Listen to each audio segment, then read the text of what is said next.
नमस्ते साथीहरू, आज म मस्यौरा र आलुको ग्रेभी तरकारी बनाउँदैछु।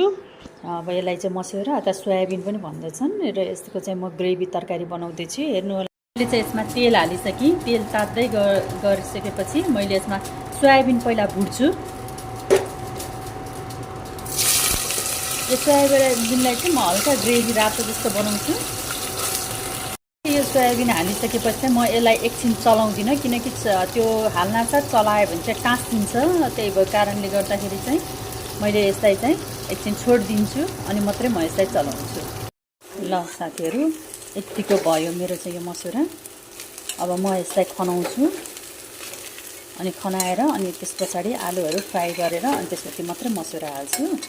मेरो चाहिँ यतिको हल्का यो कलर आयो, रातो रातो टाइपको। अब म यसलाई चाहिँ खनाउँछु। ल मैले चाहिँ यसमा तेल र मेथी पड्काएँ। अब अलिकति मैले प्याज हाल्छु।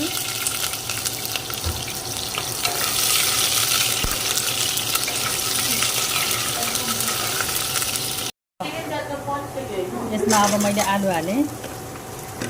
अब म एकछिन आलु पनि फ्राई गरिदिन्छु अनि म यसमा मरमसलाहरू सबै हाल्छु।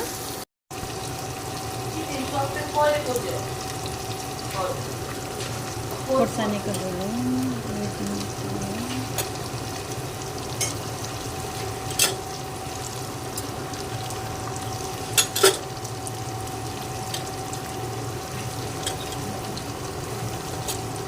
ल यसमा मैले मरमसला सबै हालिसकेँ।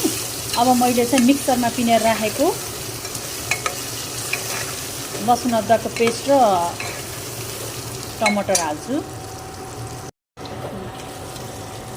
यो चाहिँ मैले टमाटरहरूको पेस्ट है, यो अलिकति मैले पानी जस्तै बनाएको, यो एकदम थिक भएर।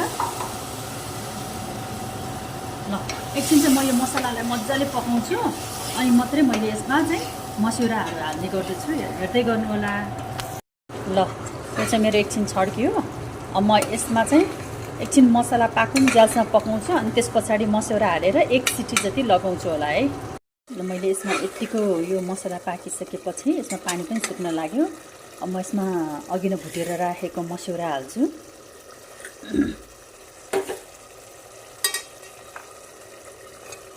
किनभने मस्यौरा फेरि ढिला हाल्यो भने पनि मस्यौरामा रस छिर्दैन। रस नछिरेपछि फेरि मिठो हुँदैन के। यो मस्यौरा मैले हालेँ। यो आलु चाहिँ मेरो उसिनेर राखेको आलु थियो है, पहिला नै पाकिसकेको थियो यो आलु त। यो आलु चाहिँ मेरो उसिनेर राखेको आलु हो।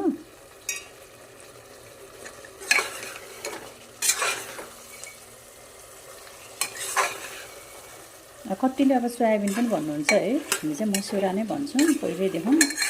र कतिले चाहिँ सोयाबिन पनि भन्नुहुन्छ भन्न चाहिँ। ल यतिको भयो मेरो चाहिँ यो रस। अब सुक्यो। रस सुकेपछि म यसमा हल्का पानी हालेर एक सिटी मात्रै लगाउँछु अनि छोडिदिन्छु। हजुरहरूलाई फेरि देखाउँछु। ल यो चाहिँ यसरी बगबग मजाले छड्किएको छ। लगभग यसमा मसलाहरू त पाकि नै सक्यो। अब म चाहिँ यसलाई बन्द मात्रै गरिदिन्छु, साइड सिटी पनि लाउँदिनँ होला, पाकि नै सक्यो यसलाई एकचोटि। अनि म फेरि हजुरहरूलाई देखाउँछु। ल त साथीहरू, यस्तो भयो मेरो मस्यौराको तरकारी चाहिँ। अब मैले चाहिँ यसमा ग्रेभी पनि हाल्दिनँ, मेरो अब खानामा चाहिँ ठिकै लाग्यो मलाई। अब यति नै हो मेरो चाहिँ यो अब मस्यौराको तरकारी हो। हजुरहरू पनि यसरी बनाएर खानु, छिट्टो मिठो एकदम स्वादिलो पनि हुन्छ।